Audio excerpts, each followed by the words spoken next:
Well, I had a nudge to say something because I still see ignorance from time to time by people who attend non-duality meetings or read non-duality books or listen to non-duality teachers. I think there is a problem with non-duality, which is called a bit of arrogance and spiritual egotism. Non-duality lacks empathy, compassion, humbleness, and similar. In contrary, most of these people who tend to teach, who believe now, okay, I know something, I know best, so I'm going to correct everyone, I'll tell them off, I won't let anyone speak, they probably bad influence on their followers.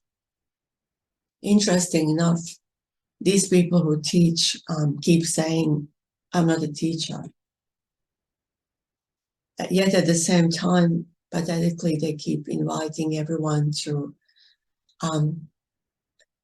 be on a Zoom for them or whatever, to come to their meetings, to text them. So there's lots of arrogance and confusion in this industry, I'd say. Okay, why am I mentioning this again? Well, people who attend meetings take everything literally, it seems. Still, they can be sitting there listening to the same stuff that isn't very bright for 50 years, 60 years. But they're chasing their own tail without realizing you get out and bloody live your life to your best ability. I'm not dead. I'm not, I don't have dementia. I don't have a brain damage to say, you know, it's not my doing, what I've done, it wasn't bad, because you don't know what is good and what is bad. You certainly know what is bad and what is good. We all know this innately, if we come from the heart, not from the head, not from intellect or stupidity. We know very well what bad is and what good is. So would you say that murdering civilians is good?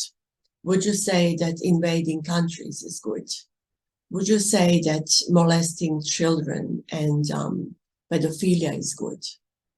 Yeah, so you don't know what good is and what's bad is, huh?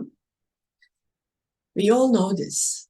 If you had any parents who made any sense, it's in your genes, it's in your memory somewhere. You certainly know what violence is. People don't hear when, say, Tony Parsons says, he says, okay, I say it in a meeting, but you're not supposed to take it out and talk that way. He said it more than once, but not many hear that. Only people with readiness to hear this message, because they probably suffered severely. So that readiness was there and resonance was there. But the rest of people only seem more confused. And it doesn't do them any good going to these meetings. It doesn't do them any good reading all these books. They're just more and more confused. So you might have a normal chat, trying to have a human civilized chat with these people. You go out and tell them, oh, I went to school today, or I went to work today, and they would reply to you from their egotism. Oh, there is no you to go to school. There was no you to go to work. There was no you to earn the money for your family. You know, either these people are playing the games. I'll go back again and just as a reminder that we were all once a little kid, little baby, who was coming from that naturalness. So the baby cried when sick. if we throw a toy and play with a box rather than a toy, expensive toy, so little child acts naturally. It's not even acting, that's how it is, that they come from that naturalness. And we all had that once. And soon enough, that got lost because we were told by parents that we are special, we belong to that family. We are told by the nation, by, the government, that that's your nation, that's your religion, that's your occupation or whatever. Social media tell you, or other media, so either social media or mainstream media, they tell you that you are supposed to be a female instead of male and vice versa, or you shouldn't have any gender, and you believe any of that. And people start fighting between themselves, just the way they start fighting non-duality by saying, how do you know what is bad? Well, I do. If you don't, really, you don't. Yeah, there's something really wrong with you. You must be brain dead. You must have dementia, only not to know what is good and what is bad. But when we say there's nothing either good or bad, but the thinking makes it so, it just to kill that belief that we are think of the thoughts. So the point is, life is running the way it does, but the thought tells you there's something wrong with anything, with any events in your life. But every event is short-lived, just like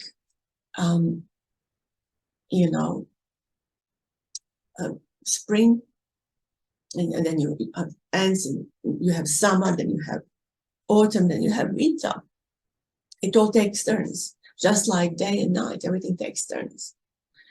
And we tend to believe, as humans, we're going to fight over something, there is no night, there is no day, there is no you, like who's asking the question, blah, blah, blah.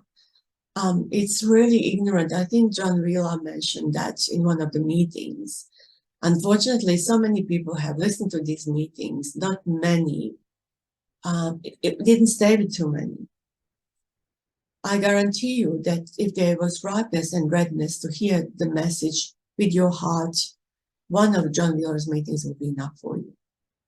Because he was quite clear. He was denying all this ignorance. That's my point. Just not to take everything literally. And, have a look.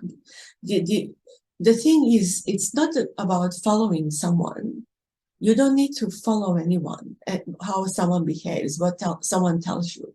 It's a cult doing so.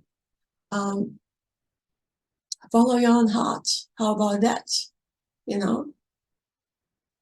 Listen with your heart.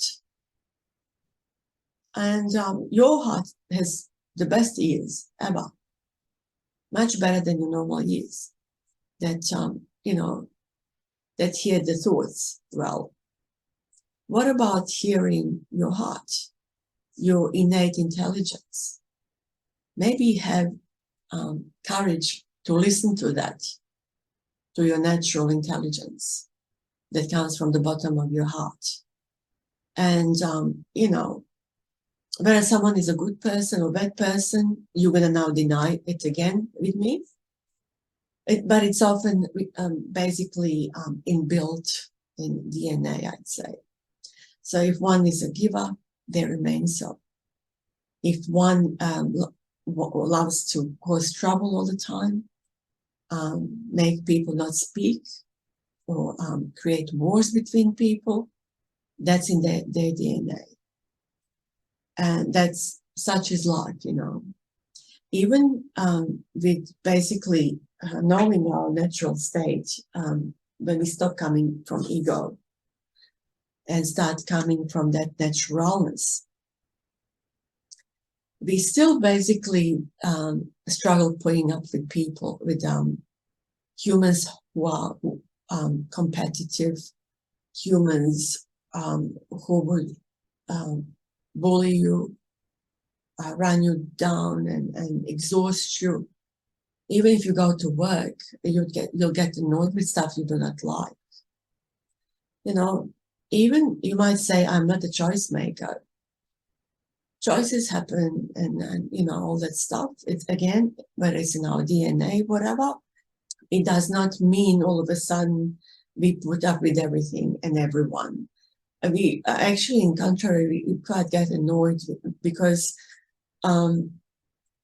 you sense that there is a sense about you that knows when someone plays you, when someone isn't genuine. And yeah, that nuisance arises. So it doesn't mean, you know, if you are in pain, you'll put up with pain because there is no you to endure the pain anymore. So I'll just sit and I won't ask for help. I won't go and see a doctor. I won't use some remedy to make that pain more manageable. You know, we are humans. We are born. Acknowledge that feelings and emotions are a beautiful thing. You know, don't be a zombie. Why be a zombie? You know, when you can dance, sing, relax, laugh, you know, visit places that you love or whatever you love doing. Life's too short to be a zombie. When we are gone from here, dispose of this body, we won't have the second chance, you know, to do so. So why not acknowledge the lot? The lot. You know, there is sunshine, there's rain, and snow. Enjoy.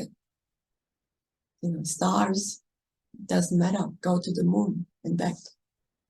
Do what you love doing. Anyway, thanks for listening. Cheers.